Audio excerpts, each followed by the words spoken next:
भगत Yadav RSS विचारधारा को कैसे देखते हैं? आप भी देश का पहला आतंकवादी नाथूराम गोडसे को मानते हैं। भगत यादव कितना धार्मिक है? कौन कौन भगवान को मानते हैं? हिंदुस्तान में दो नारा है, एक जय श्री राम, एक जय सीताराम। दोनों को कितना अलग देखते हैं? जब लालू जी की सरकार थी तो बोला जाता है कि यादव थोड़ा सा रंगदारी दिखाते थे, बढ़ गए थे। देखिए, मंजू जी के पॉलिटिक्स में और हमारा पॉलिटिक्स में बहुत अंतर है। विनोद यादव से आपकी कैसी बनाव है, कैसा उनसे ताल्लुक है, और क्या वजह रहा है जो 2020 के इलेक्शन में सरघाटी की जनता ने नकार दिया उनको?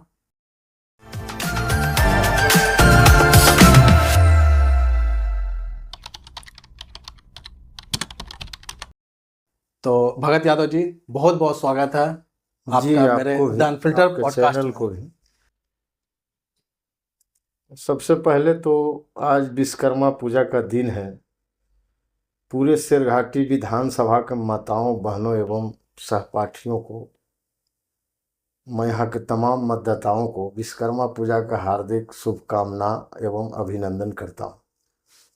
सो भगत यादव जी, बहुत अच्छा लगा आप मेरे पॉडकास्ट में आए और मुझे मौका दिया बात करने का।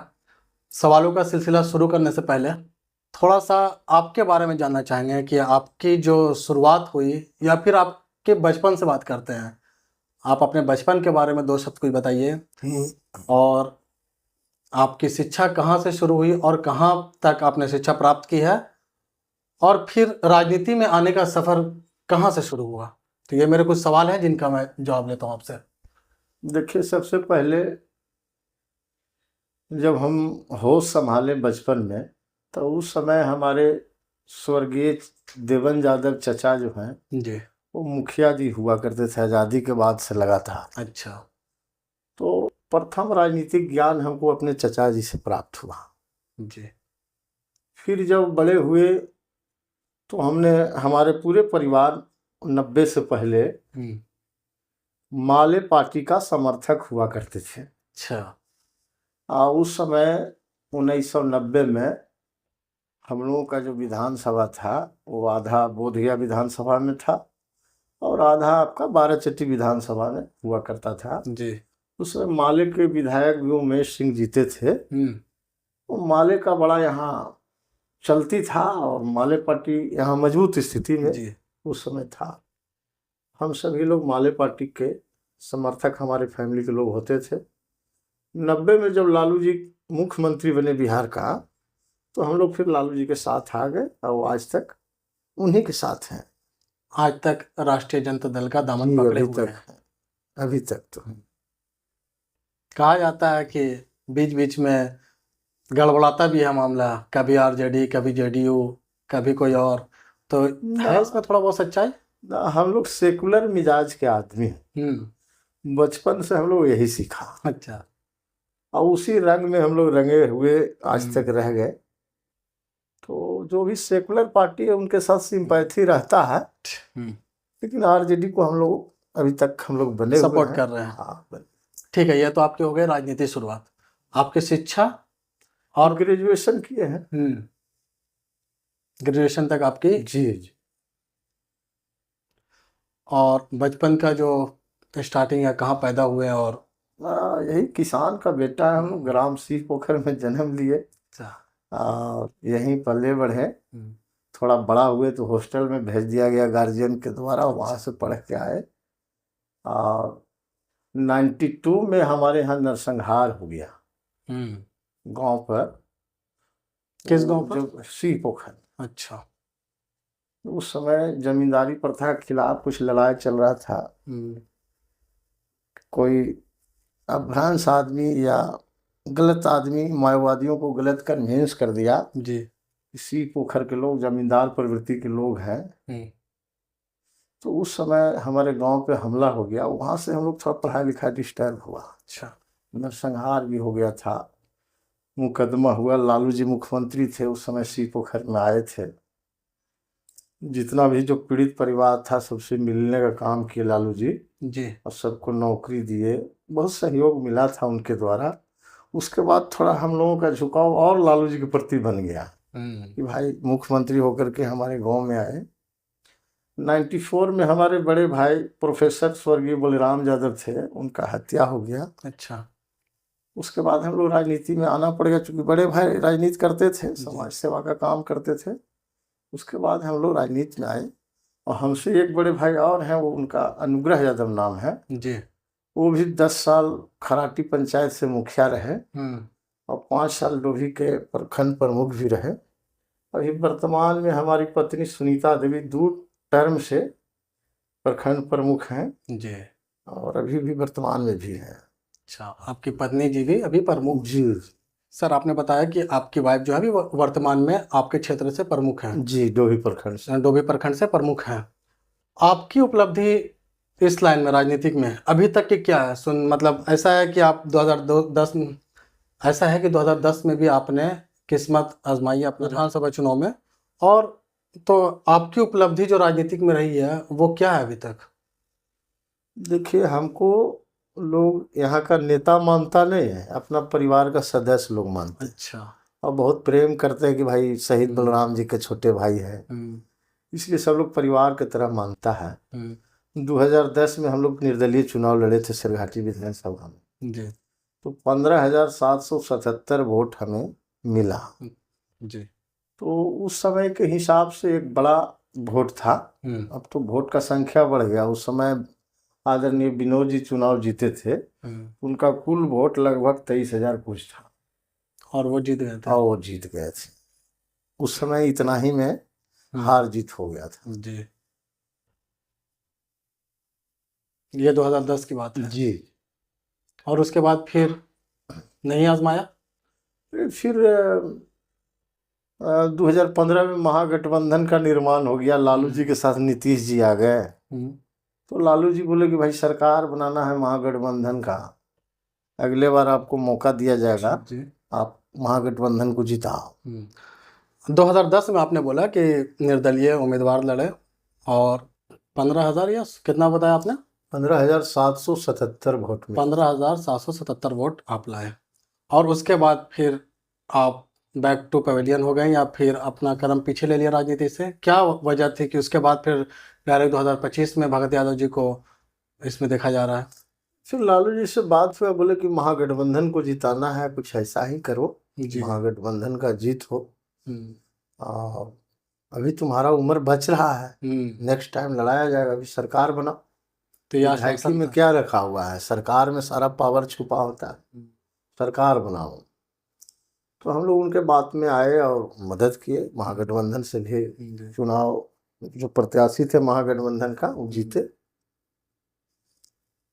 और फिर 2020 में चुनाव आया, तो उस समय मंजू जी को टिकट मिल गया।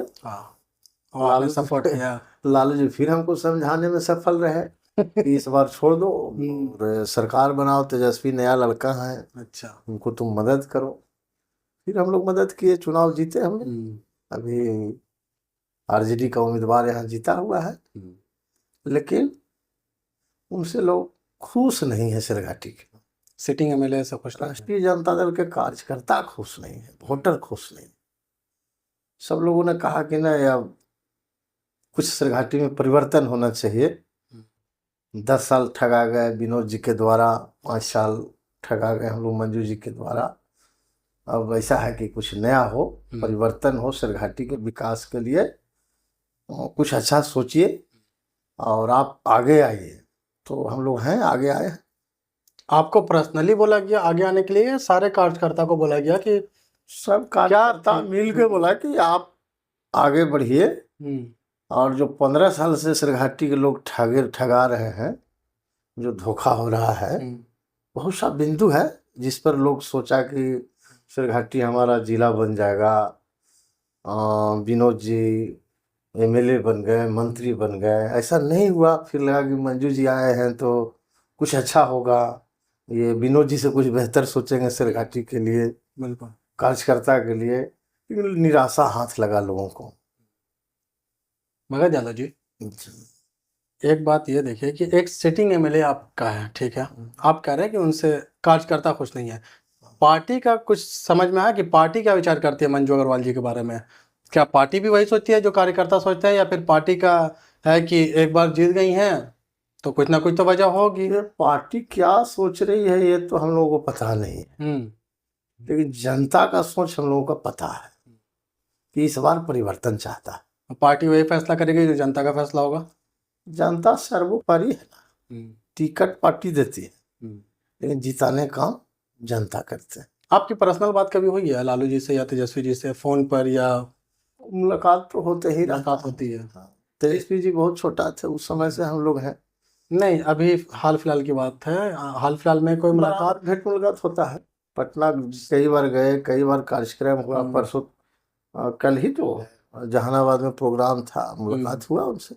तो सरघाटी की राजनीति को लेकर के कोई बात हुई है कि यहाँ? देखिए उनको सब पता है, अब पहले वाला बात तो है नहीं जी। सब पार्टी का अपना अपना कुछ यहाँ आदमी है जो सर्वे लोग करता है और पार्टी के शीर्ष नेता को बताया जाता है कौन उम्मीदवार जिताऊ है, किसके बारे में लोगों का क्या सोच है। उन लोगों को सबको कुछ मालूम है। इस बार जो है चुनाव बहुत जम करके लड़ा जा रहा है। महागठबंधन और एनडीए का जो चुनाव है वो हर बिंदु पर लोग सोच रहे हैं।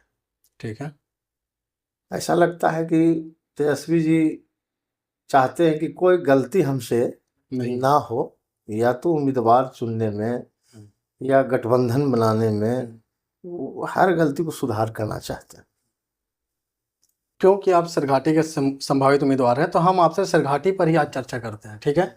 सरघाटी में आरजेडी ही से ले लीजिए तो 4-5 उम्मीदवार जो सामने नजर आते हैं, तो इन सब में भगत यादव जी किस जगह पर हैं? सबके लीडर बन करके हैं या फिर बीच में भीड़ में 4-5 है तो उसमें एक भगत यादव जी भी हैं?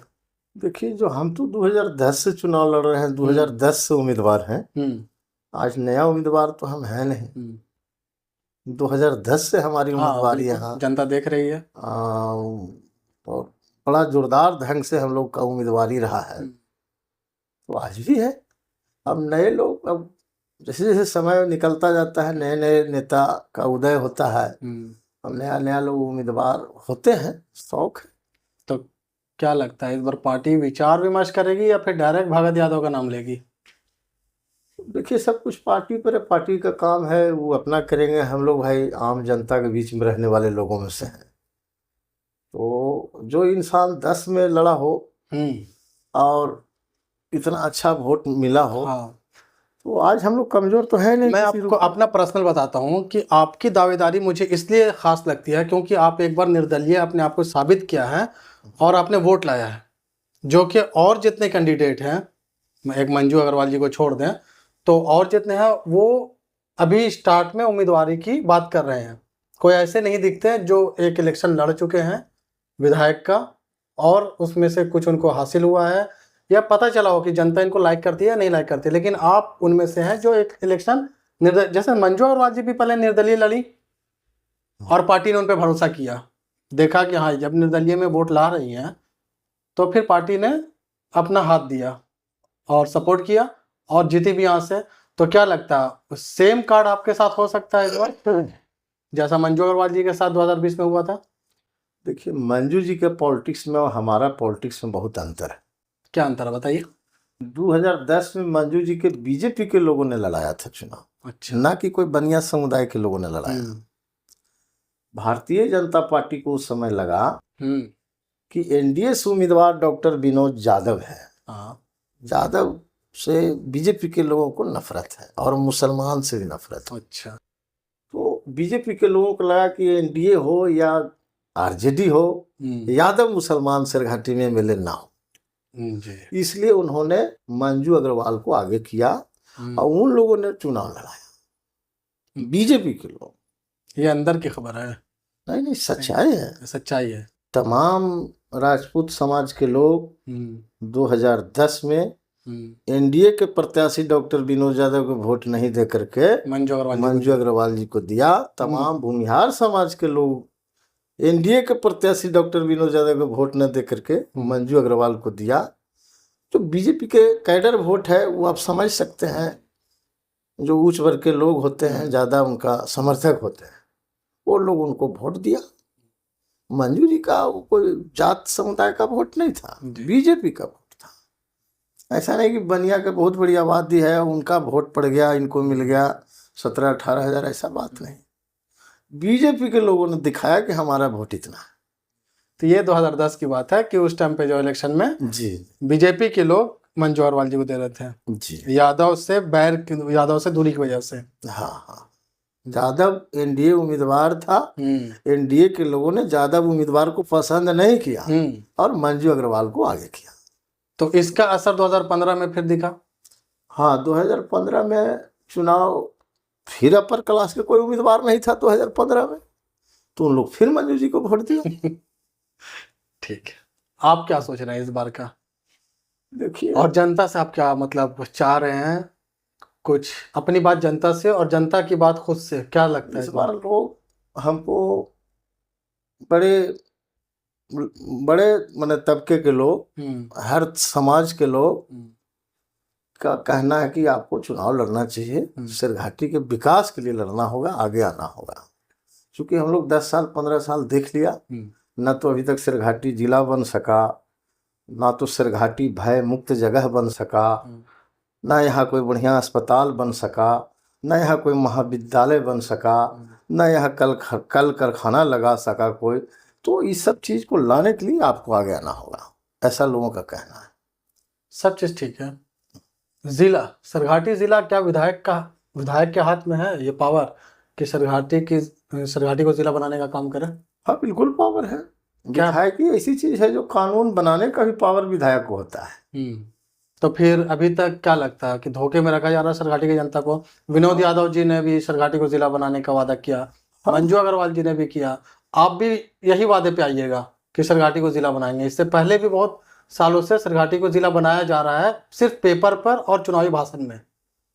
देखिए, कोई मजबूत विधायक यहाँ नहीं मिल सका अब सरघाटी को, इसलिए सरघाटी जिला नहीं बन सका। हम समझते हैं कि अगर कोई मजबूत इरादा का एमएलए बनेगा सरघाटी से, तो हमको लगता है 5-6 महीना बहुत काफ़ी सरकार बनने के बाद, चाहे जिसका भी सरकार हो। एक एमएलए का अपना हैसियत होता है, वो चाहे तो बुढ़िया बिस्तरा बांध करके मुख्यमंत्री का आवास के आगे बैठ जाएगा, विधानसभा के सामने बैठ जाएगा और अपना आम जनता को लेकर के बैठ जाएगा, 5-10 हज़ार लोगों को लेकर बैठ जाएगा। तो मुख्यमंत्री को बनाना पड़ेगा, उसको क्या परेशानी है कि आप नहीं बनाओगे? भाई, शेखपुरा बन गया जिला जो बनने लायक नहीं था, नवादा बन गया, अरवल बन गया, सरघाटी क्यों नहीं बनेगा? और सरघाटी वो पूरी क्राइटेरिया को पूरा करता है जो एक जिला को चाहिए? बिल्कुल करता है। क्या क्या होना चाहिए एक जिला बनने के लिए? जिला बनने के लिए एक मजबूत इरादा का एमएलए होना चाहिए। अच्छा, सब हो या ना हो, एक मजबूत इरादा का एमएलए हो। हाँ, जो मुख्यमंत्री से भी आंख में आंख मिला करके बात रख सके। क्या लगता है अगर मंजू जी में कहाँ कहाँ चूक हुई है? जो सरघाटी की जो अभी सिटिंग एमएलए हैं, किस चीज़ से खफा है पार्टी के कार्यकर्ता? देखिए, सबसे बड़ी चीज है कि कार्यकर्ता, कभी आइए कार्यकर्ता से भी मिलिए कि भाई आप क्यों मौजूदा विधायक का विरोध करते हैं, तो सच्चाई उन लोगों से, हम लोगों से ज़्यादा बेहतरीन ढंग से वो लोग जवाब देंगे और आप भी समझ पाएंगे। आपको एक बात बताते हैं कि हम लोग मंजू अग्रवाल जी का भी पॉडकास्ट किया है, उनसे भी बात किया अपने चैनल के माध्यम से।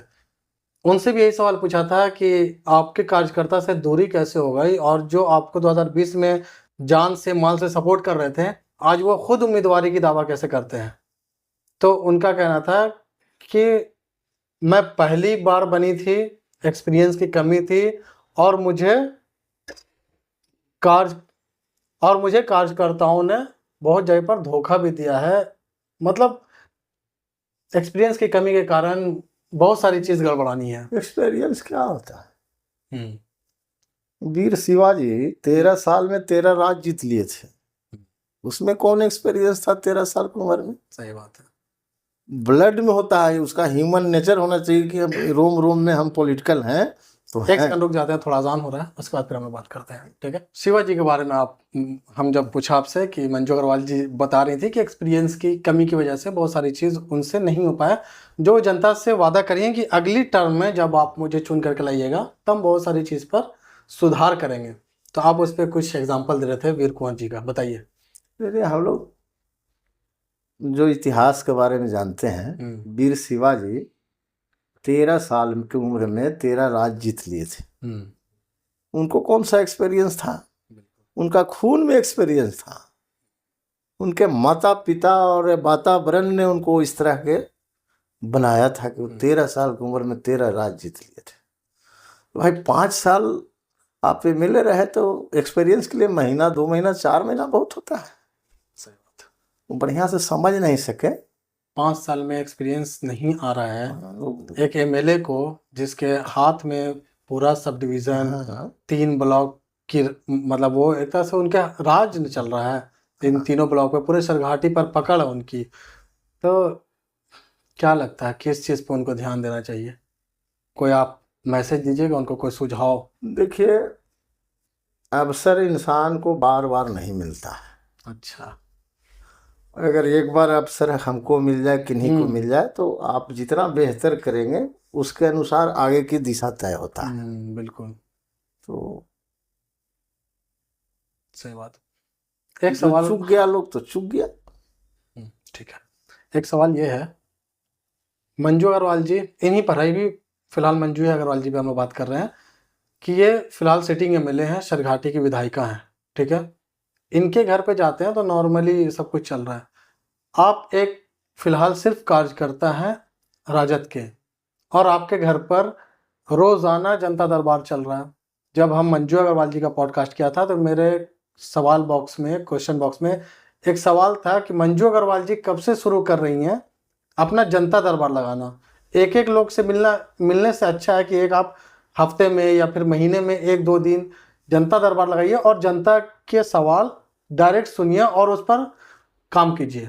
और आप में ये चीज़ देखा जाता है कि आप जनता दरबार रेगुलर लगाते हैं, तो क्या कहाँ से इसकी शुरुआत हुई और किसका आइडिया आपको अच्छा लगा कि जनता दरबार लगाना एक सही? तो देखिए होता क्या है ना कि हम लोग जिस फैमिली से आते हैं, तो हमारे यहाँ रिवाज है, चूंकि हम लोग किसान वर्ग के आदमी हैं, जी।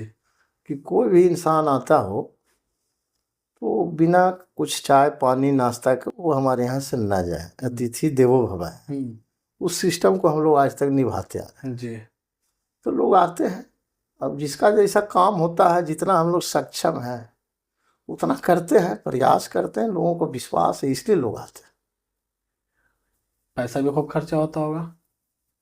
क्या कीजिएगा, तो पैसा भी तो जिस तरह से आपका खर्च होगा उस तरह से इनकम होता है। ज़्यादा खर्च होगा तो आप ज़्यादा मेहनत इनकम कीजिएगा। के हिसाब से खर्च होता है या खर्च के हिसाब से इनकम होता है? हम मानते हैं खर्च के हिसाब से इंसान का इनकम होता है। अच्छा, ठीक है। इनकम पे बात कर रहे हैं, पिछले 6 महीने से आपकी गाड़ी घूम रही है भगत यादव जिंदाबाद, जी।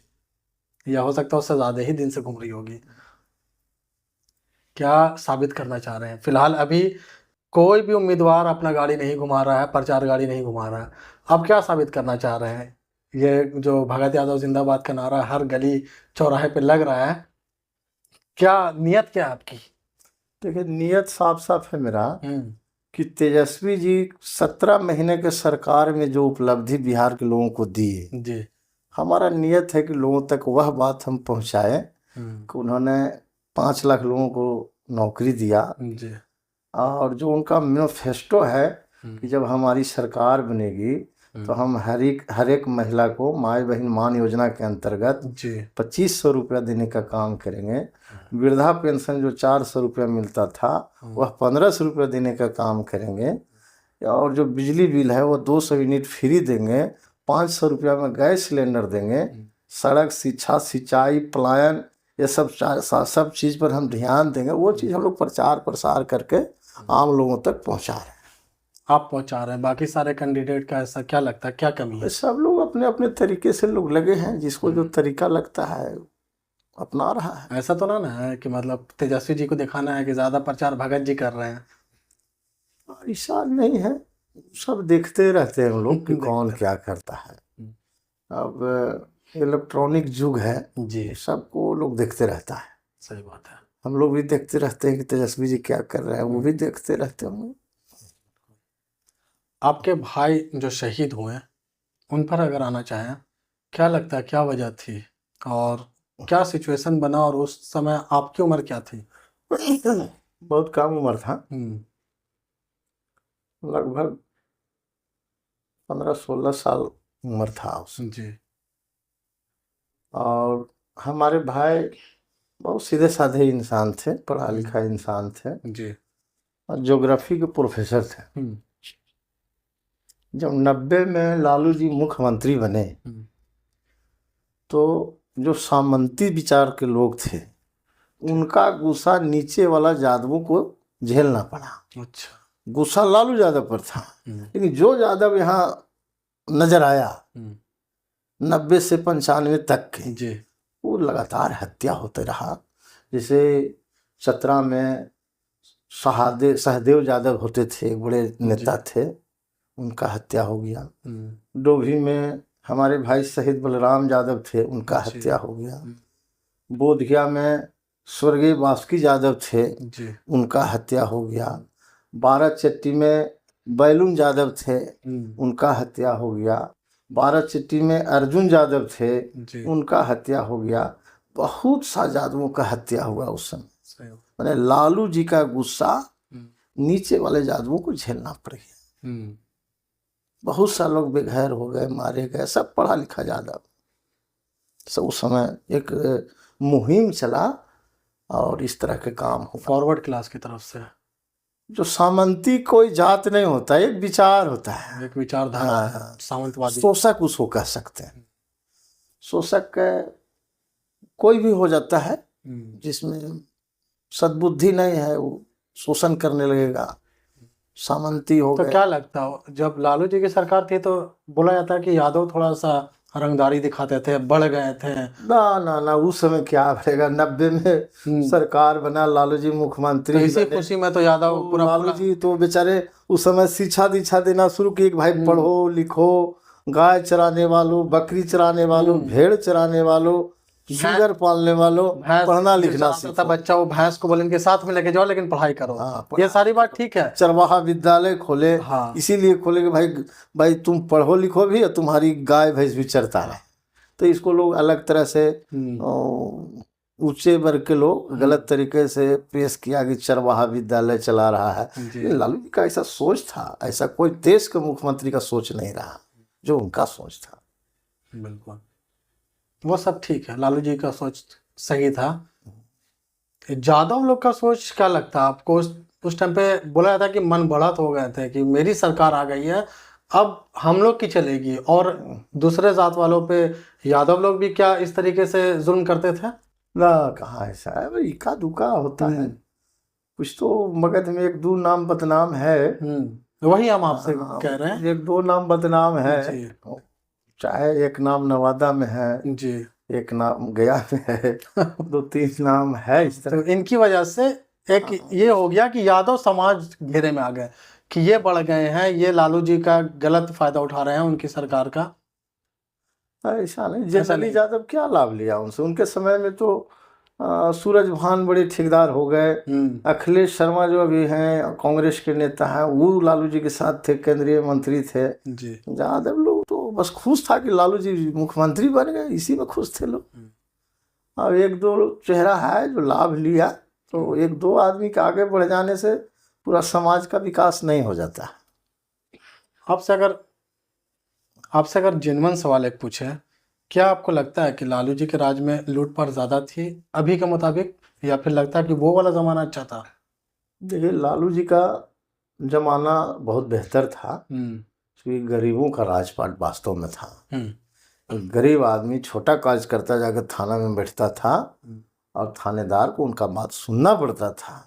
एक साधारण कार्यकर्ता ब्लॉक में जाता था और बीडीओ साहब के चैम्बर में बैठता था, वैसे टेबल ठोक के बात करता था और लोग उनका बात सुनते थे। तो वह समय बढ़िया था। उस समय बिहार के हर थाना में देखते थे कि फलन राम, फलन दास, फलन अंसारी, फलन तमाम तरह के लोग थाना में होते थे।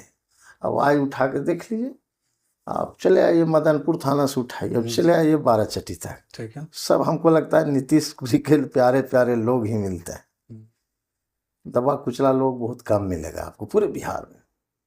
बिल्कुल। जंगल राज पे कुछ सवाल हम पूछेंगे आपसे। सभी जितने भी आरजेडी कार्यकर्ता हमारे पॉडकास्ट में आए हैं, सबका जवाब अलग अलग रहा है। जंगल राज आप किस नज़र से देखते हैं?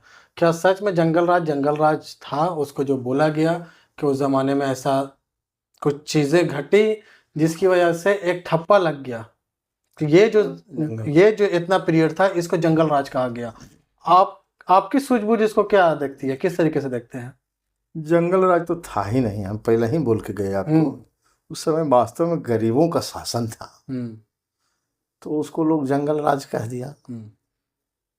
और लालू जी को बदनाम करने के लिए उस समय बड़े लोग, रणवीर सेना वगैरह वगैरह जो संगठन था जी, वो सब लोग इतना हत्या किया, नरसंहार किया ताकि सरकार बदनाम हो। और उस समय आपके पास टेक्नोलॉजी नहीं था जी, टेक्नोलॉजी का अभाव था, सड़क नहीं था, गांव में बिजली नहीं था जी, पूर्णतः एक पिछड़ा हुआ बिहार लालू जी के हाथ में मिला था, दबा हुआ बिहार मिला था। तो सबसे पहले तो यहाँ के लोगों को जगाए, ठीक है, शिक्षित करने का काम किए, एक नारा दिए कि पढ़ो लिखो, अधिकार को समझो। बिल्कुल, तो उसको लोगों ने जंगल राज कह दिया। ठीक है, ये आपका मानना है। जी जी। चारा घोटाला पे क्या विचार है? चारा घोटाला भी एक साजिश है।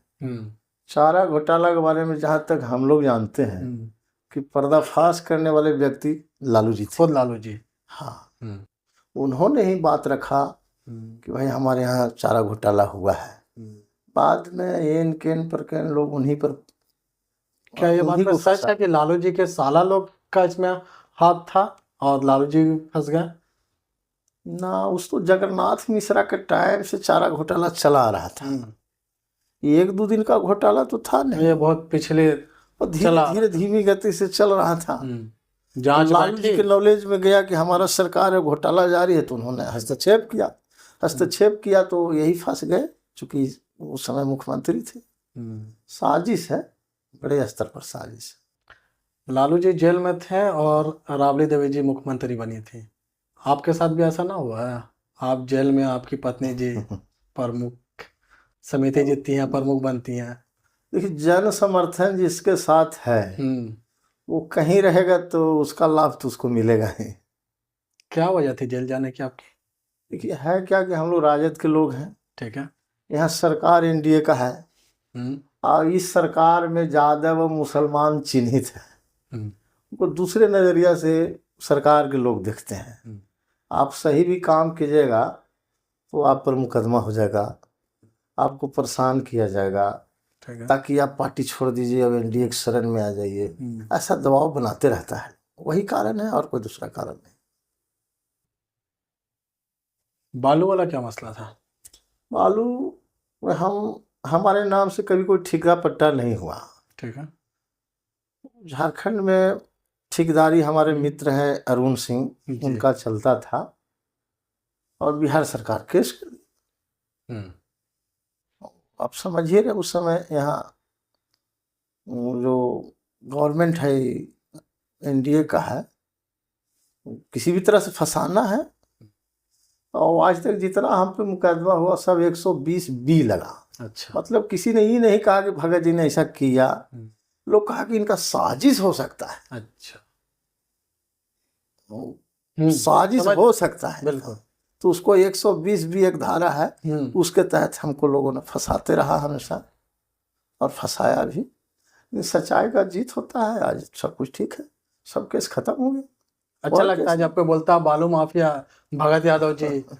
अब क्या मैंने, माफिया लोग डोभी में रहता है और सिरघाटी में रहेगा, और प्रखंड मुख्यालय में आम जनता के उसको फुर्सत रहेगा। माफिया लोग बड़े बड़े लोग होते हैं, उस शहर में महानगर में होते हैं, गांव देहात में बेचारा क्या करेगा। ठीक है, क्या वजह लगती है आपको? एक तो आप बोल रहे हैं कि चलिए राजनीतिक है, या फिर इन्होंने किया नहीं किया, वो सोच करके 120 बी मुकदमा आप पे लगा। ये क्या वजह है कि आप पे बिहार में ही मुकदमा है और झारखंड में ही मुकदमा है? तो झारखंड में आप पर मुकदमा है। रिसर्च किया तो पता चला आपका बिहार झारखंड दोनों में आप पर मुकदमा है। अफवाह है। हम पर जितना केस था पूर्व में सब बाइज्जत बरी है, सब बाइज्जत बरे। कभी किसी ने ये साबित नहीं किया कि हमने अपराध किया है। बदनाम अब लालू जी की देखिए ना, बेचारे चारा घोटाला में थे। हम इसलिए तो आपको कंपेयर किया कि जगन्नाथ मिश्रा के समय में चारा घोटाला का श्री गणेश हुआ और ठिकरा फूट गया लालू यादव के ऊपर, तो होता है। सिरघाटी पे वापस आते हैं। विनोद यादव से आपकी कैसी बनाव है, कैसा उनसे ताल्लुक है, और क्या वजह रहा है जो 2020 के इलेक्शन में सरघाटी की जनता ने नकार दिया उनको? देखिए, हम्म, डॉक्टर विनोद यादव बहुत महीन नेता है ठीक है। और मृदुभाषी हैं, मीठा बोलते हैं। जी। और आरजेडी छोड़ के भागे थे, जदयू में गए, वहाँ टिकट भी मिल गया हम्म, और भगवान के दया से वो सफल भी होते गए, 2 बार सफल हो सही गए। बात है। 2 बार एमएलए रहे, 5 साल मंत्री रहे, हम्म, कई जिला के प्रभारी मंत्री रहे। जी। हम समझते हैं कि बिहार के तमाम जदयू के नेताओं का अगर संपत्ति का जांच किया जाए हम्म, तो टॉप 10 में ही विनोद जी का नाम आएगा। अच्छा। इतना ही विधायकी के दरमियान इतना ही संपत्ति अर्जित किए हैं। और इनके जो 2 भाई हैं वो प्योर ठेकेदार, ठेका पट्टा। जी। और 90 के दशक में जो माओवादी बड़े बड़े जमींदार से जमीन छीन करके भूमिहीनों में वितरण किया जाता था, माओवादी लोग कुछ अच्छा काम भी किए हैं अपने समय में, कुछ बुरा भी किया है लोग, तो कुछ अच्छा भी किया है। जो अच्छा किया है उसको अच्छा कहना चाहिए। जी। तो हमने देखा कि उस जमाने में एक माओवादियों का बड़ा चलती था, एक बड़ा संगठन था। जी। अब आज तो उतना समझ में नहीं आता है कि कहाँ है नहीं है, लेकिन उस समय एक मुहिम चला था माओवादियों के द्वारा। जितने बड़े बड़े जमींदार हैं, 1000 एकड़ 500 एकड़ वाले, उनसे ज़मीन को छीन लेता था और जो निर्धन लोग थे, भूमिहीन लोग थे, उनके बीच में वितरण कर दिया जाता था, 1 बीघा 2 बीघा इस तरह से। और लगभग 90 से लगातार अभी तक कई भूमिहीन, कई परिवार, कई 100 घर जी खा रहा था। जी। उस जमीन को भी विनोद जी के भाई ने छीन लेने का काम किया। अच्छा। आज सारे उनके गांव ग्राम पंचायत के जो भूमिहीन लोग थे, जो लाभ ले रहे थे माओवादियों के द्वारा बांटा गया जमीन पर, आज आदरणीय विनोद जी के भाई का कब्जा है। अच्छा। तो ये सब चीज़ हमको नेगेटिव लगता है उनमें। और 10 साल एमएलए रहे, आपका सरकार रहा, सिरघाटी जिला नहीं बना। जी। ये तो बड़ा अफसोस का बात है। इसका मतलब है कि आप उस लायक नहीं थे, तो झूठा दिलासा लोगों को नहीं देना चाहिए। सही बात। ये बात गलत है। और जब 10 साल लोगों ने देख लिया तो फिर क्या देखना।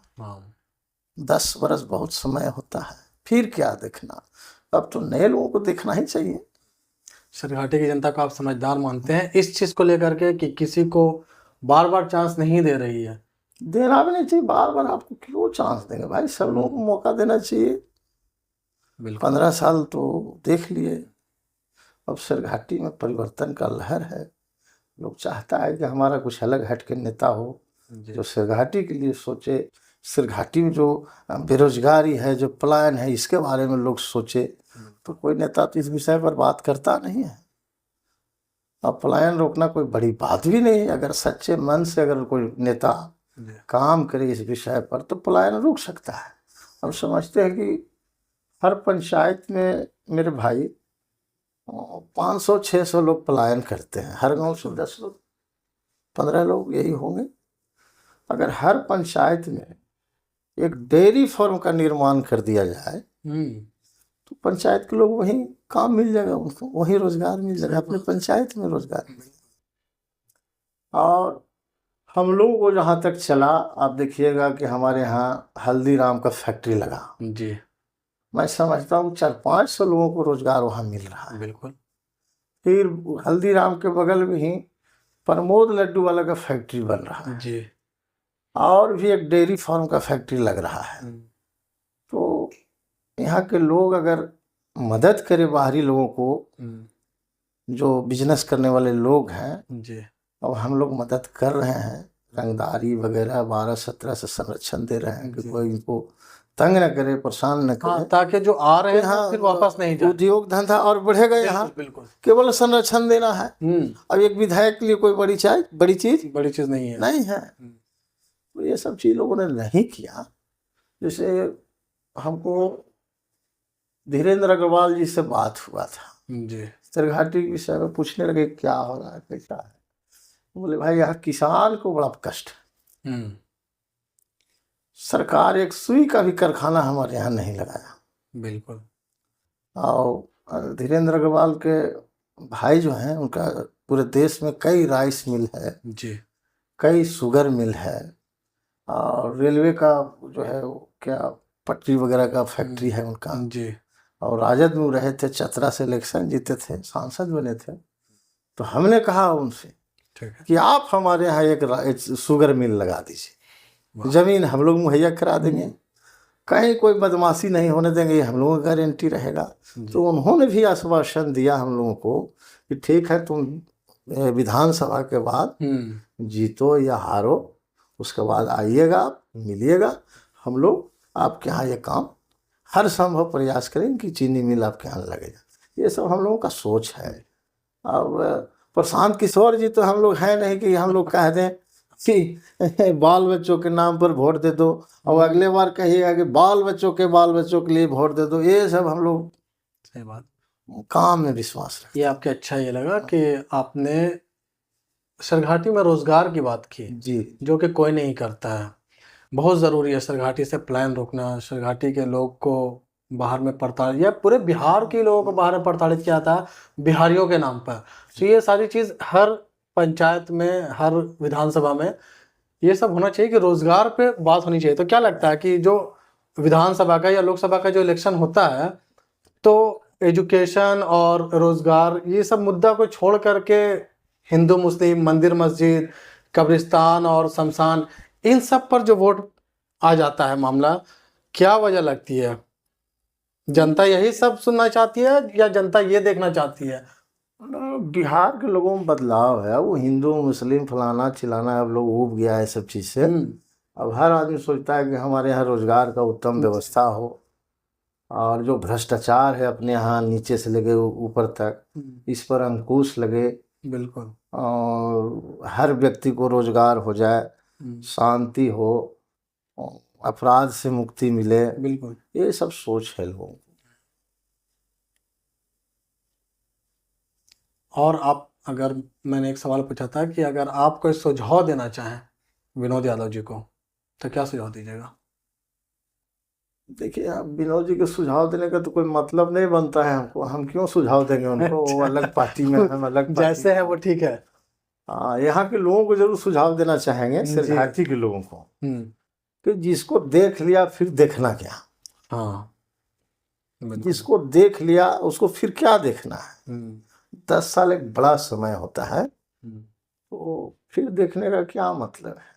कुछ परिवर्तन करो, आप नया सोचो, नया बिहार बनना है, तेजस्वी जी की सरकार लाना है, तो नया चीज सोचना पड़ेगा।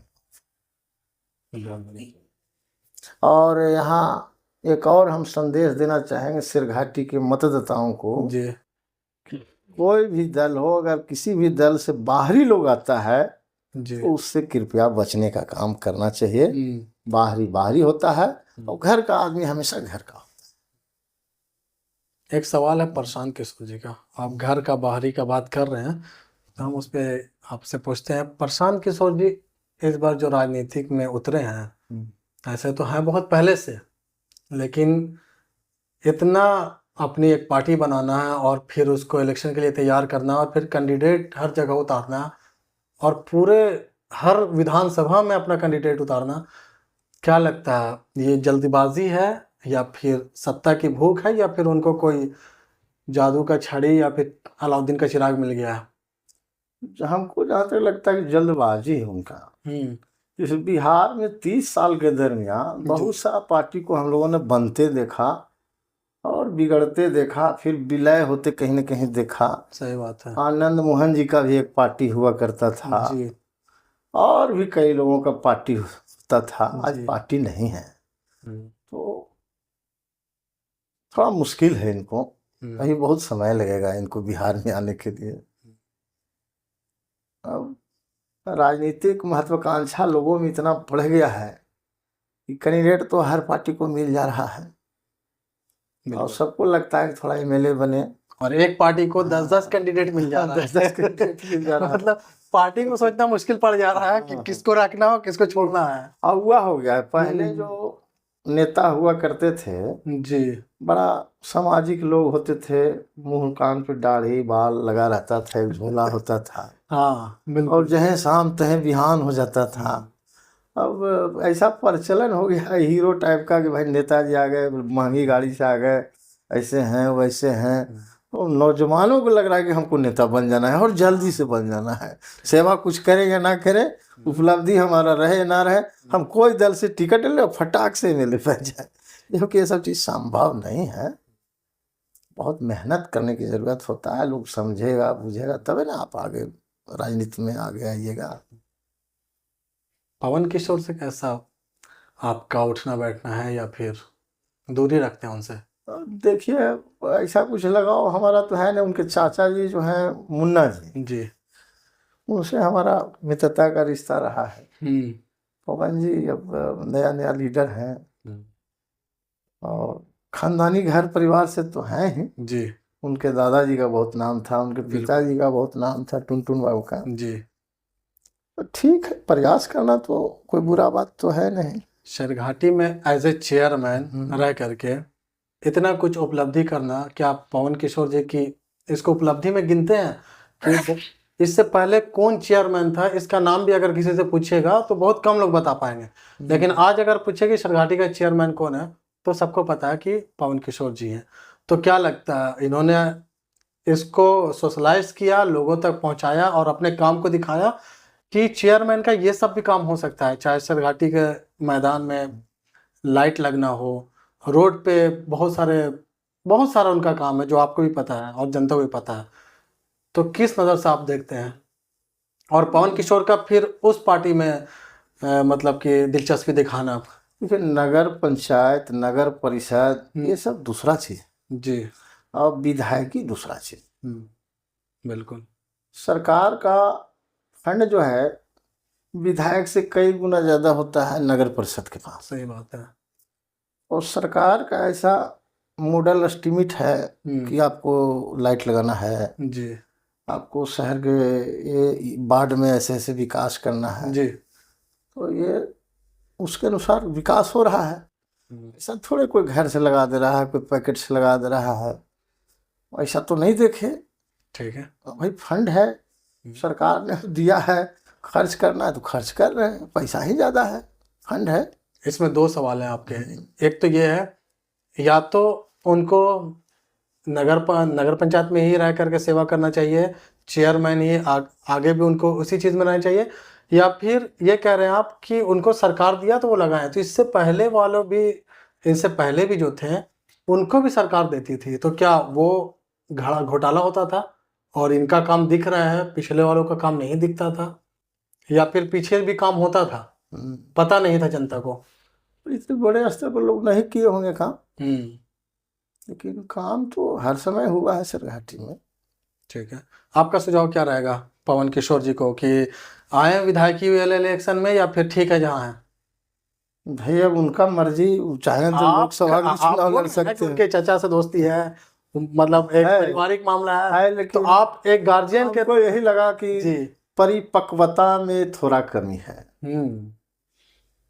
परिपक्वता में जो आदमी को परिपक्व होना चाहिए संपूर्ण रूप से, जी, उसमें कमी, एक्सपीरियंस में कमी है। हाँ, थोड़ा सा और जिस परिपक्व होने का जरूरत है, और जिस पार्टी गंभीर होने का जरूरत है, गंभीर होने की जरूरत है, एज ए गार्जियन के हिसाब हाँ, से आप सुझाव दे रहे हैं। ठीक है। हाँ, और मैं प्रेशर डाल रहा हूँ आप पर कि आप दीजिए, तब आप बोल रहे हैं। ठीक है। अब उनका जिस पार्टी में रुझान है, जिस पार्टी में दिलचस्पी है, उस पार्टी के बारे में आप कह रहे हैं कि वो जल्दीबाजी कर रहे हैं प्रशांत किशोर जी, और सेम चीज मुझे लगता है कि पवन किशोर जी भी कर रहे हैं। आपको भी ऐसा लगता है? ना, जब उनका जो नेता जो सिखाएगा वही तो कार्यकर्ता करता है ना। अब नेता ही का सोच है कि बाल बच्चों के लिए वोट दो, फिर अगला बार कहे कि बाल बच्चों के लिए वोट दो, वो तो अलग बात है। उनका क्या थॉट है बिहार के बारे में, क्या रामाधार जी का क्या कुछ है मामला उनसे? देखिए, हमसे प्रशांत किशोर के बारे में पूछे तो ज्यादा बेहतर होगा। ठीक है, बताइए कुछ प्रशांत किशोर जी के बारे में बताइए फिर। हमको नहीं लगता कि लंबा दूरी तय करने वाले हैं। हमको ऐसा नहीं लग रहा है। ठीक। चूंकि 30 साल के दरमियान बहुत हम्म, इनसे भी ज्यादा भाषण देते थे आनंद मोहन, उनका पार्टी जी, था, उनका पार्टी विलय हो गया। पप्पू जी कई बार पार्टी बनाए, पार्टी बिल्कुल विलय हो सही गया। बात। समता पार्टी बना, पार्टी विलय हो गया। बहुत पार्टी को दिखा कि बना भी, लगा कि वाह वाह इसका तो बहुत अच्छा है, बहुत आगे चलेगा, दौड़ेगा। फिर बाद में देखे कि स्थिर होते चला गया लोग। लोजपा के बारे में क्या ख्याल है आपका? लोजपा, भाई रामविलास जी तो देश लेवल के नेता रहे हैं। बिल्कुल। उनका लड़का देखिए कभी कभी बोलते हैं कि सरकार की नीति खराब है, हम साथ जरूर हैं, लेकिन सरकार में अपराध बढ़ा है, जी, क्राइम बढ़ा है, घूसखोरी बढ़ा है। तो चिराग जी खुल के बेचारे बोलते रहते हैं। तो हमको लगता है कि ये किसी भी दल में हो, किसी भी गठबंधन में हो, लेकिन यह इंसान का सोच बढ़िया है। सच बोलते हैं। 2001 की बात एक याद आती है भगत यादव जी। आपके भाई अनुग्रह यादव जी को लालू यादव जी ने अपनी हेलीकॉप्टर में बैठा लिया था, आपको याद है?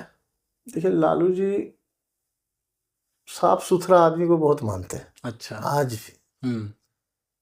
तो उनको लगा कि ये अनुग्रह यादव बलराम जी के भाई हैं और ये बहुत अच्छा इंसान है, जो बोलता है जी, वो सच बोलता है और दिल से बोलता है।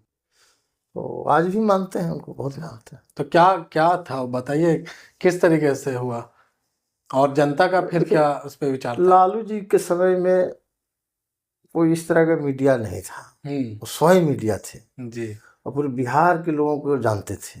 हर प्रखंड में 2-4 लोगों को बाई नेम आज भी, अब तो बेचारे बीमार हैं। जी, जी, तो डोभीसर घाटी में अनुग्रह जी को, कृष्णा जी को, और बाराचट्टी में वो आपके मुखिया जी जो थे देवनंदन यादव जी को, ये सब लोगों को बड़ा वो मानते थे। देवनंदन जी तो अब गुजर गए पिछले 1-2 साल पहले। उन्हीं में से आपके एक भाई भी थे। हाँ भाई भी थे।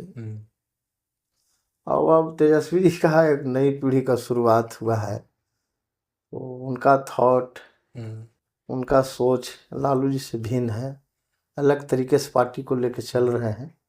तो इस बार, हाँ बोलिए। अलग तरीके से पार्टी को लेके चल रहे हैं। बहुत सा आदमी रखे हुए हैं, सर्वे कराना, ये कराना, वो कराना।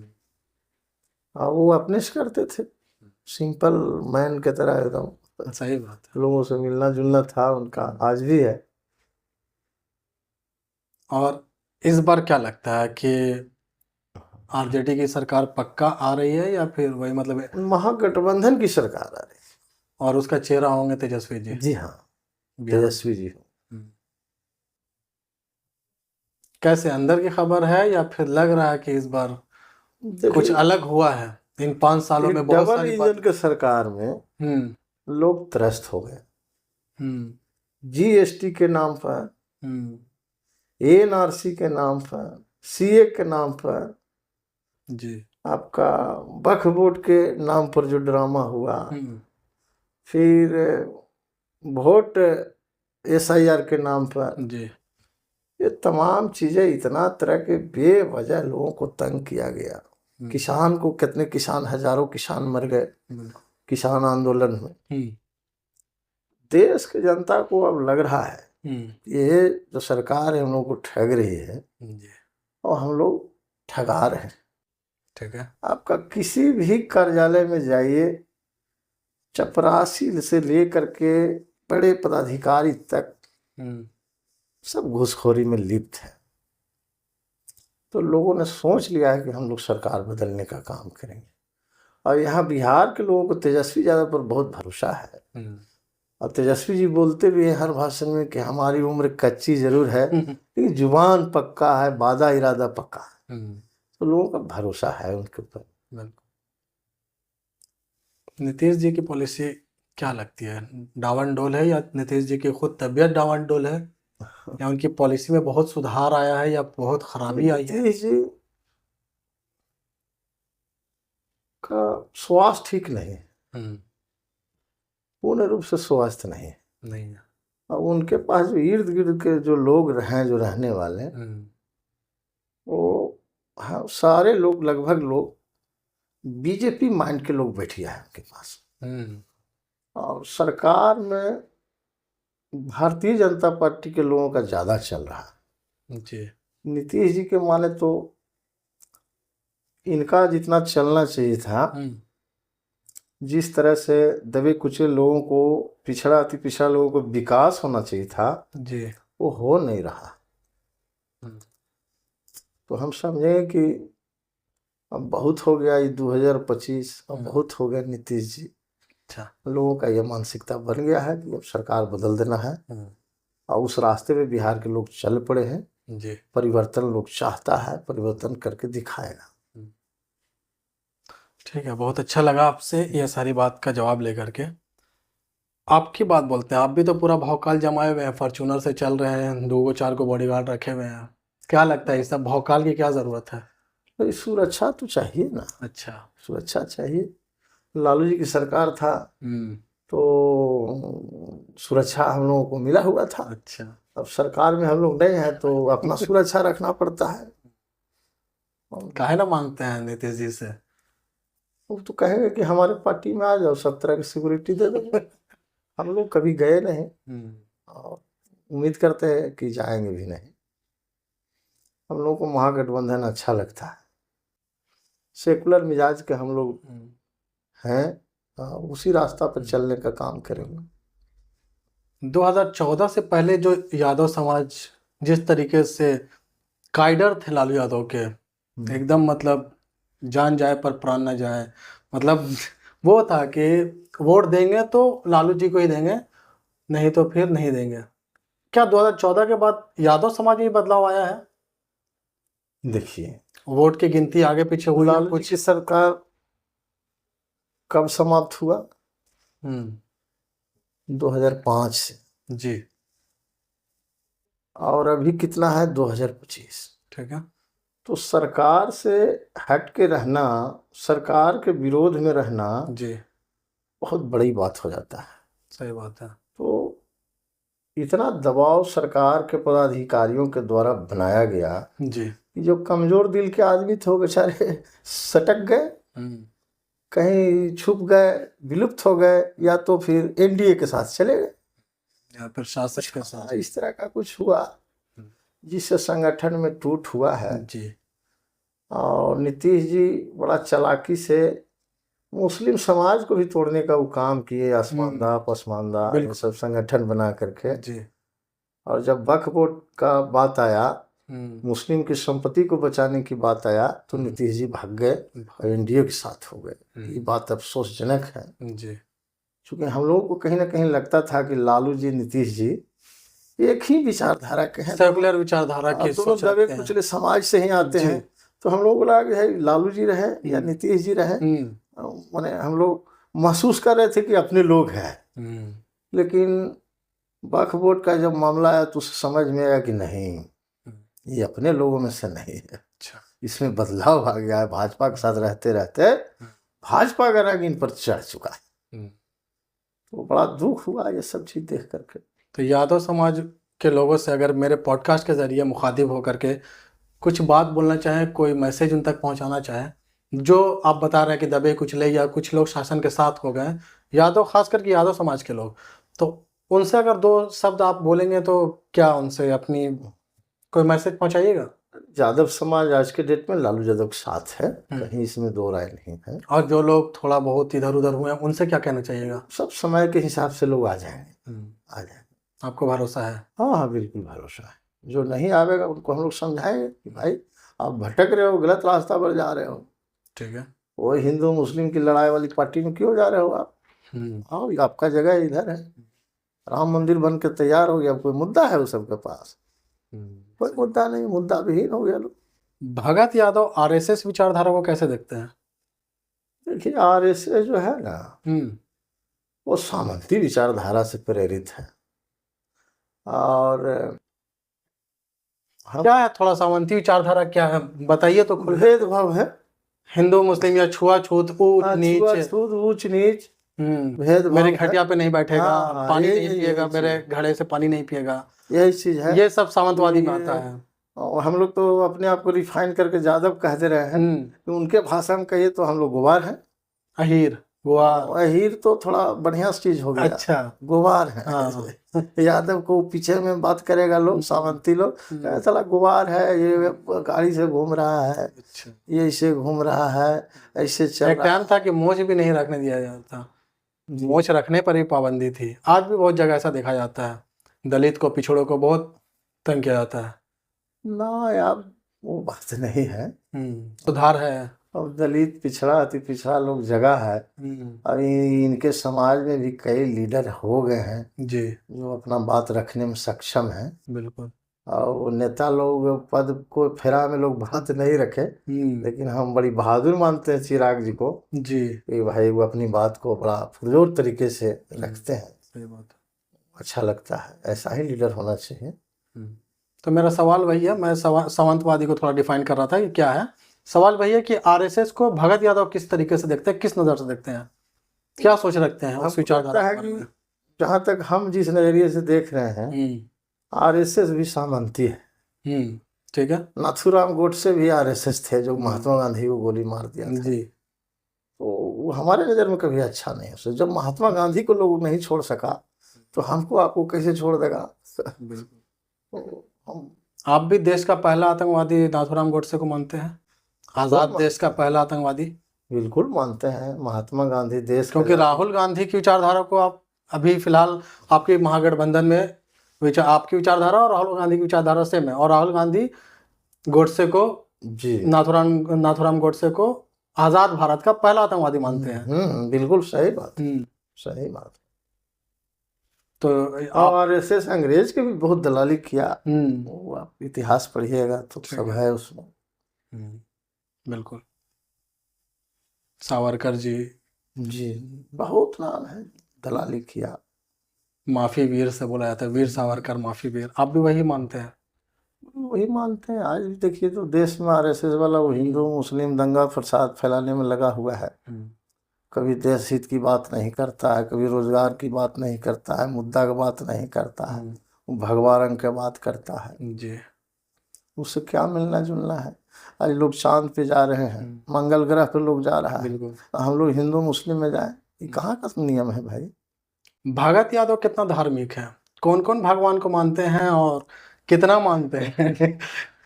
सब भगवान भी तो बटा हुआ है, कोई राम को, कोई इनको, कोई उनको।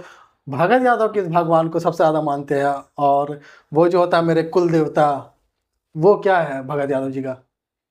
देखिए, यादव लोग का देवता भगवान कृष्ण है, हाँ ठीक है। माता काली है, माता दुर्गा है, हम लोग इन्हीं को पूजा करते हैं। जी।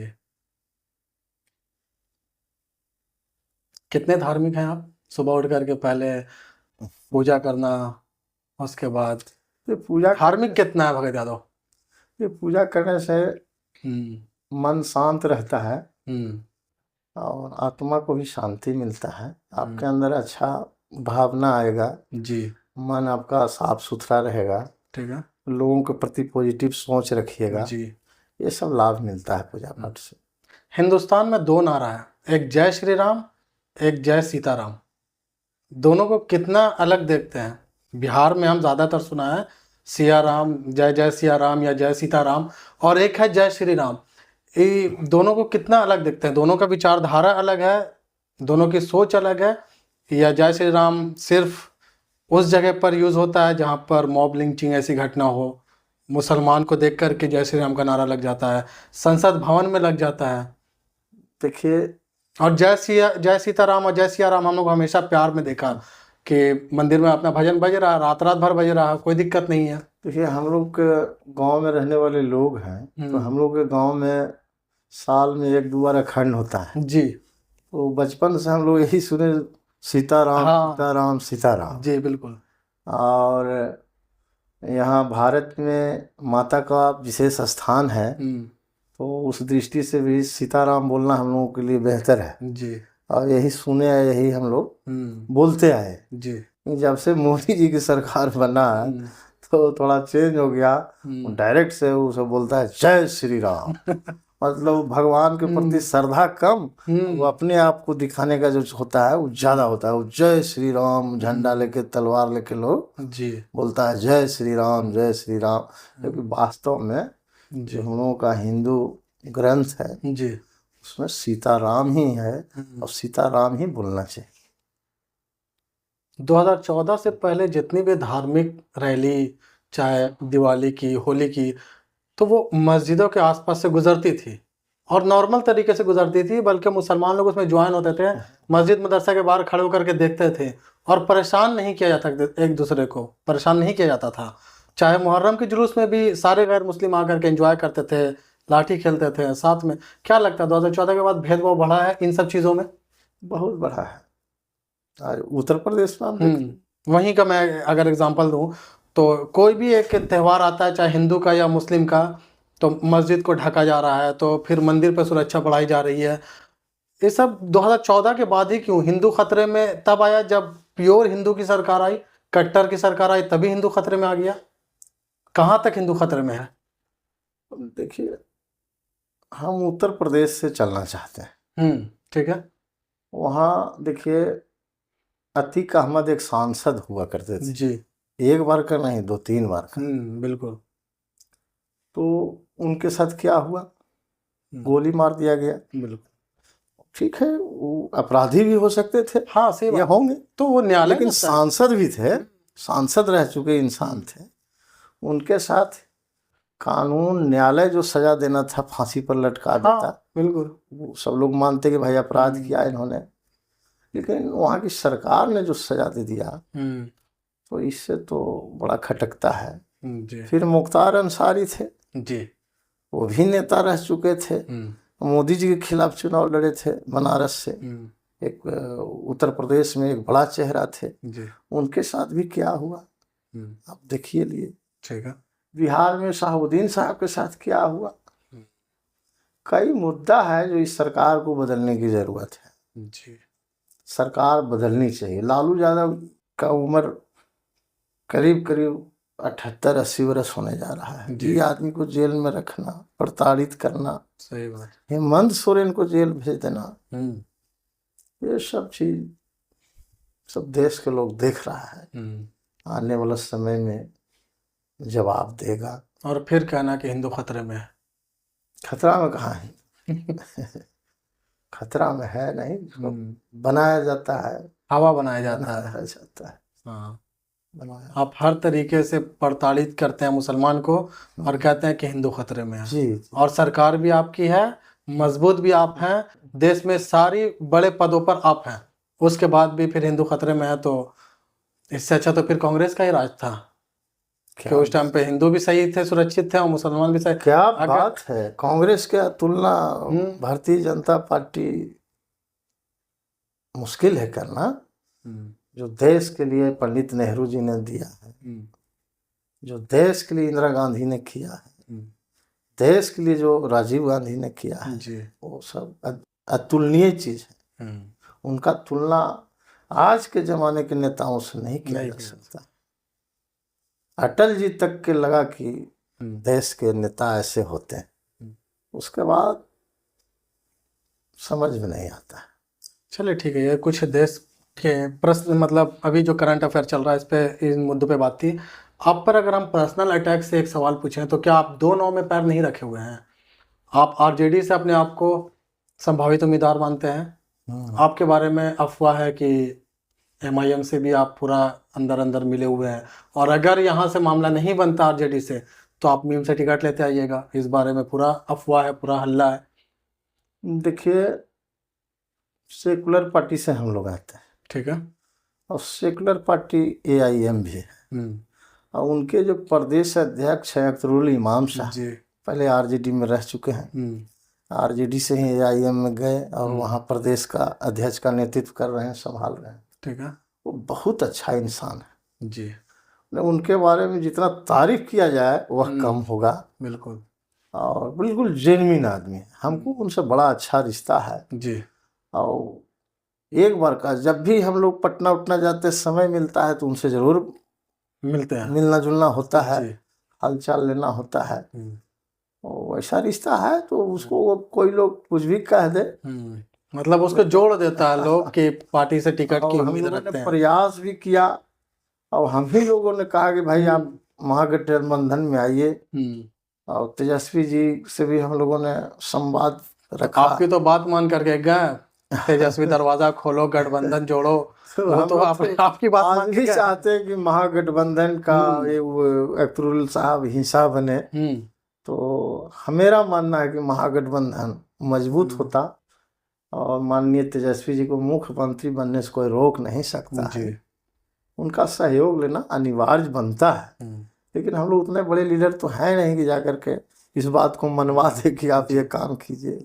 उनका भी कुछ सोच है, पार्टी चला रहे हैं, पता नहीं क्या। भगत यादव जी दिल से चाहते हैं कि MIM महागठबंधन का हिस्सा हो। बिल्कुल होना चाहिए। हम कोई ऐसा गलती नहीं छोड़ना चाहते कि बाद में हमको पछताना पड़े। एक एक सीट का महत्व है, बिल्कुल। क्योंकि यह जो लड़ाई है, इस बार का जो लड़ाई है महागठबंधन और NDA, एक महाभारत से कम बड़ा लड़ाई है नहीं। तो एक एक सीट मायने रखता है तेजस्वी जी के लिए। भाई मुख्यमंत्री तो उनको बनना है, माननीय तेजस्वी जी को। अरे हम लोग को तो विधायक तक ना सोच है तो उनको सोचना चाहिए हर बिंदु पे जी। और हम लोग अपना इच्छा जाहिर किए भी। अख्तरुल साहब भी चाहते हैं कि हम महागठबंधन का हिस्सा बने। क्या लगता है बात बनेगी? बनना चाहिए। लालू जी का जो सोच है वो उस हिसाब से बनना चाहिए गठबंधन। आगे देखिए क्या होता है। ठीक। कुछ सवाल हैं जो जनता के डायरेक्ट सवाल आते हैं सोशल मीडिया पर, जो भी मेरे पॉडकास्ट में, हमारे पॉडकास्ट में जो भी आते हैं उनका सोशल मीडिया पर फोटो या वीडियो डालते हैं और जनता से डायरेक्ट सवाल लेते हैं। तो वो कुछ सवाल हैं जो हम आपसे पूछेंगे, ठीक है? तो उनका आप डायरेक्ट जवाब दीजिएगा। कुछ सवाल हैं सोशल मीडिया पर, उनका आपसे हम जवाब लेना चाहेंगे। शाहिद जमील हैं, इनका सवाल है मुसलमानों को भी MLA बनाएं सरघाटी विधानसभा का। समय आएगा तो लोग बनेंगे ही, बनना चाहिए, आबादी है। लगता है आपको कि मुसलमानों का भी हक है सरघाटी की विधानसभा पर MLA बनने के लिए? समय आने दीजिए, हम भी बनाने का काम करेंगे। ठीक है। शोएब अख्तर हैं, इनका सवाल है कभी इन्हें RJD के लिए देखें, कभी MIM के लिए, पार्टी का कोई इम्पोर्टेंट है या नहीं? देखिए हम लोगों का नेता आदरणीय लालू यादव हैं, उनके विचारधारा पे हम लोग चल रहे हैं। ठीक है। और AIM भी लालू जी से अलग कहाँ है। कहीं ना कहीं तो उनका भी मानसिक समर्थन जी RJD महागठबंधन के साथ रहता ही है। ठीक है। शाहिद जमील का एक और क्वेश्चन है, RJD का दामन सिर्फ मुसलमान पकड़े, यादव भाजपाई हो गए हैं? कौन बोलता है कि ज्यादा भाजपाई हो गए हैं? जनता है सर, ये बोलिए। अब इतनी बड़ी आबादी है, उसमें 2-4% लोग इधर के लोग उधर जाते हैं, उधर के लोग इधर आते हैं, ये तो चलता रहता है। जी।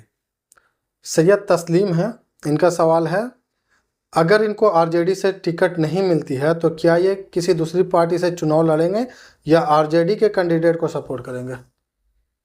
अभी हम कैसे मान लें कि हमको टिकट नहीं मिलेगा? अगर इन केस आपको नहीं मिलती है तो उस समय जो परिस्थिति पैदा होगा उस अनुसार सोचा जाएगा, या फिर निर्दलीय लड़िएगा? वो तो समय बताएगा कि कौन सा आदमी को यहाँ से RJD उम्मीदवार बनाते हैं, तब सोचा जाएगा। फिर राइडर रेहान अख्तर, इनका सवाल है, इनसे पूछना है कि आप MIM के ऑफिस गए थे तो कुछ बात बनी या नहीं? क्या मामला था, गए थे? हम लोग गए थे तो ये इसी बात पे चर्चा हुआ कि आपको महागठबंधन के साथ आना चाहिए और महागठबंधन के हाथ को आप मजबूत कीजिए और ये जो NDA की जो सरकार है उसको हटाना है। अच्छा, उसमें आप समर्थन करें, ये सारी बातें हुई थी। असद खान है, इनका आपसे है कि टिकट भी कंफर्म है आपका MIM से, अंदर की बात बता रहे हैं, कोई अंदर की बात बता रहा, आपका MIM से टिकट कंफर्म है? ये उनका बड़कपन है, उस लायक समझते हैं। जी। एक और सवाल है आसिफ पठान का, अगर भगत यादव जी को टिकट नहीं देती है RJD तो मीम से इलेक्शन लड़ेंगे क्या? 10-15 दिन में तो क्लियर हो जाएगा किसको टिकट मिलना है, उसके बाद ये सब सवाल रखा जाए। ठीक है।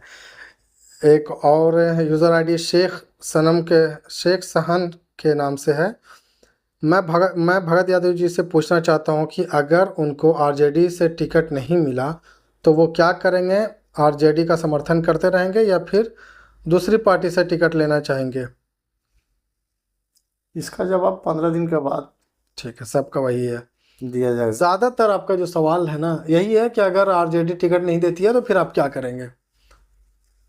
आरजेडी को हम लोग देख रहे हैं कि उनका निर्णय क्या होता है, उसके बाद अपने समाज के लोगों को बैठाएंगे, पूछेंगे कि आपका क्या इरादा है। असल मालिक तो जनता है, जो लोग कहेगा मालिक लोग सही वैसा बात है। काम किया जाएगा। एक और है यूज़र एसएमएसजी सरघाटी के नाम से। भगत यादव जी को मैं काफ़ी वर्षों से इलेक्शन में सक्रिय देख रहा हूँ 2010 से। अगर इनको उसी टाइम पे आरजेडी टिकट दे देती तो अभी बढ़िया विधायक रहते। बात तो सही है, टिकट मिलता तो कब का विधायक रहते हम, इसमें कहाँ दो रहा है। बिल्कुल। एक है अब्राहम, उनका सवाल है, इनके मुखिया जो लालू प्रसाद जी हैं उनका कहना है कि समीकरण जो आज तक मतलब लालू जी का समीकरण आज तक समझ में नहीं आया। ओवैसी जी 4 सीट पर गठबंधन मांग रहे हैं, वो क्यों नहीं हो पा रहा है? और हम किसी से वोट नहीं ले मतलब 7 सीट पे गठबंधन क्यों नहीं हो पा रहा लालू जी के साथ ओवैसी जी का? हम तो भाई कहते हैं कि सब लोग का समर्थन लेना चाहिए, सबका साथ होना चाहिए, तो हम लोग ज़्यादा मजबूत होते और मजबूती के साथ लड़ते और ये डबल इंजन की सरकार को तहस नहस हम लोग कर देते। जी, तो उम्मीद है कि आपकी बात को लालू जी जो है तो सुने और मेरे पॉडकास्ट के माध्यम से अगर उन तक खबर जाती है तो आप अपने शब्दों में लालू जी से क्या बात कीजिएगा? हम चाहेंगे कि ओवैसी साहब का समर्थन लिया जाए, उससे हम लोग मजबूत बनेंगे, जी। बिहार जीतने का काम हम लोग करेंगे। तो ये कुछ सवाल थे, कुछ रैपिड फायर के क्वेश्चन हैं जिनका आपको एक एक वर्ड में जवाब देना है। आपका ओरिजिनल नाम भगत यादव ही है या कुछ और? मेरा ओरिजिनल नाम सुरेंद्र कुमार सुमन उर्फ भगत यादव। जी। सुबह उठते ही भगत यादव सबसे पहला काम क्या करते हैं? सुबह उठ करके, अभी हमारे पिताजी जिंदा हैं, हमको पैर छू के आशीर्वाद लेते हैं, प्रथम काम यही है मेरा। अगर मौका मिले और आप एक दिन के लिए बिहार के सीएम बने, क्या कीजिएगा? जितना बन सकेगा यहाँ के किसानों के लिए हम लोग सोचने का काम करें। भगत यादव जी को चाय और कॉफ़ी दोनों में क्या पसंद है?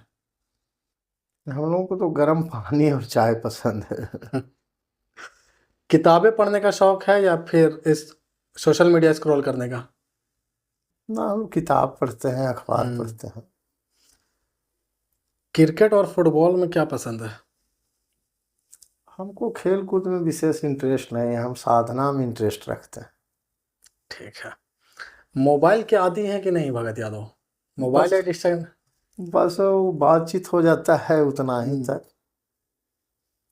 कौन सी आदत है जिसे आप बदलना चाहेंगे?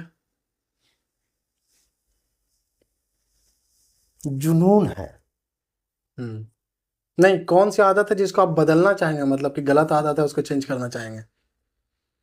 देखिए, हम लोग भावुक हैं, किसी को भी मदद करने में आगे हो जाते हैं, जबकि आज के समय में सोच समझ के लोगों को मदद करना चाहिए। सही बात है। अगला क्वेश्चन है, लास्ट टाइम कब झूठ बोला था आपने और किससे? हमको याद नहीं, हम झूठ बोलते ही नहीं हैं। ठीक है। आपकी लाइफ का एक ड्रीम प्रोजेक्ट जो आप चाहते हैं कि हम या तो पावर में आकर के ये प्रोजेक्ट करेंगे या बिना पावर के भी ये काम करेंगे? मेरा एक ही सपना है कि सिरघाटी को हम आगे बढ़ाएं और सिरघाटी जिला बने, सिरघाटी शिक्षा के क्षेत्र में आगे जाए, सिरघाटी के लोगों को रोजगार देने का काम हम लोग करें, कुछ ऐसा करें कि जो आने वाला 50 साल तक लोग याद रखे कि हाँ, भगत जी अच्छा इंसान था। जी। एक विधायक की पावर कितनी होती है? देखिए, विधायक का पावर बोलिए तो बहुत कुछ होता है, और जिसको ज्ञान नहीं है तो कुछ नहीं होता है। सब अपने आत्मबल और सोच पर निर्भर करता है। भगत यादव का इनकम कहाँ से आता है? ज़्यादातर इनकम की जो ज़्यादातर कमाई है वो कहाँ से आती है? कृषि से आता है। हम हम्म, बड़ा किसान है, जी। खेती बाड़ी बड़े स्तर पर होता है। एक आखिरी सवाल, विधायक बनने के बाद आप सबसे पहला काम क्या कीजिएगा? अगर हम लोगों को मौका मिला, जी। कई बार हम कह चुके आपको कि सबसे पहले सिरघाटी जिला बनेगा और एक यहाँ सबसे बड़ा सुंदर सा अस्पताल का निर्माण होगा, एक महाविद्यालय का निर्माण होगा। जी। हम लोग पलायन रोकने का काम करेंगे। यहाँ रोजगार के हम लोग गारंटी देंगे कि आपका रोजगार आपके गांव में, आपके जी। पंचायत में मिलेगा। इसका हम लोग हर संभव प्रयास करेंगे और आपने जो चीनी मिल का बात किया है उस पर पूरा पुरजोर कोशिश करेंगे। और जोर हम्म, अच्छा रिश्ता है जो कई मिल उनके देश में चल रहे हैं। जी। हमने कई बार आग्रह किया है कि हम आपको जगह मुहैया कराएंगे, हम आपको हर तरह के प्रोटेक्शन देंगे। जी। अब आप हमारे यहाँ रोजी रोजगार का धंधा को फैलाइए, बढ़ाइए। और हो भी रहा है। जी। अपने डोभी से हम लोगों ने शुरुआत किया है, हल्दीराम भुजिया वाला को लाया है, प्रमोद लड्डू वाले को लाए हैं। और देखिएगा आदरणीय धीरेन्द्र अग्रवाल जी के सहयोग से इस सिरघाटी में चीनी मिल भी हम लोग लाने का काम करेंगे। बहुत बढ़िया भगत यादव जी। अब मेरे इस पॉडकास्ट में, इस चैनल पे आपको आकर के कैसा लगा? अगर जनता से जुड़ करके आप बताइए, और कोई मैसेज जो आप जनता को देना चाहें तो कैमरा में देख करके एक बार। आपसे मिलने के बाद बड़ा अच्छा लगा। आप युवा हैं, आप जिस रास्ते पर चल रहे हैं और आगे बढ़िए। जी। और जो जनता का उचित सवाल है वो हमेशा हम लोग जैसे लोगों से आप कीजिए, इसमें कहीं हिचकने की बात नहीं है। और सिरघाटी के लोगों से अपील करेंगे कि बाहरी लोगों से आप बचें, बाहरी लोगों को बहिष्कार करें। सिरघाटी बचाना है तो बाहरी को भगाना होगा। इस नीति को आप अपनाने का काम करें। जय। ठीक है, ये थे भगत यादव जी, और इनसे आज जो बात हुई उम्मीद है आप लोग को पसंद आया होगा। तो बहुत बहुत शुक्रिया भगत यादव जी जी। आपको।